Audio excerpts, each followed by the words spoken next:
বুদ্ধদেব একদিন চললেন দক্ষিণগিরিতে একনালা গ্রামে ভিক্ষার জন্য। পথে এক ব্রাহ্মণের সঙ্গে দেখা। ব্রাহ্মণের নাম ভরদ্বাজ। ভিক্ষুক কিংবা সন্ন্যাসী দেখলে ভরদ্বাজ চটে যান। তাই বুদ্ধদেবকে দেখেই বলতে লাগলেন তিনি কৃষিজীবী, প্রচুর ফসল হয়, সুখে আছেন, ইচ্ছা করলে বুদ্ধ তার ক্ষেত খামারে কাজ করতে পারেন।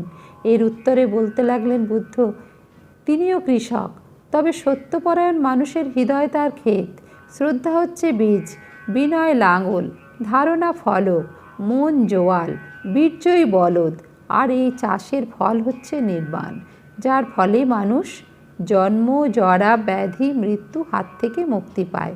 চমকে উঠলেন ভরদ্বাজ, কে এই সন্ন্যাসী? এ তো সাধারণ নয়। প্রশ্ন করে জানলেন ইনি তথাগত বুদ্ধ।